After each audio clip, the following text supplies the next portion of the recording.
ni cikgu suruh membaca untuk 10 minit. Tapi membaca ni best tau. Hey. Kenapa nampak ragu-ragu tu? Ada masalah ke? Siapa cakap tu? Itu siapa? Sayalah. Buku yang awak pegang tu. Tu. Betul? Buku bercakap? Wow. Betulkah awak boleh buat membaca ni menyeronokkan? Sudah tentu. Cuba awak baca saya selama 10 minit.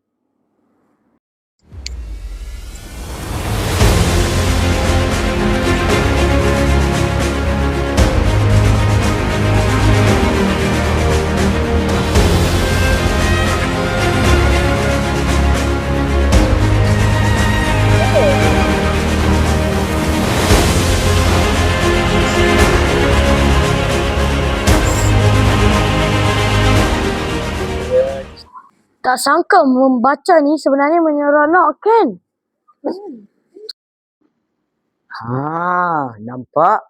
Banyak perkara menarik kan? Setiap buku ada cerita dan ilmu tersendiri.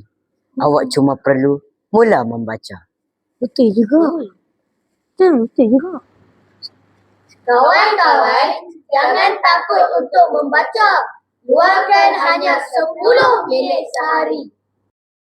Siapa tahu buku yang anda baca boleh mula bercakap dengan anda juga.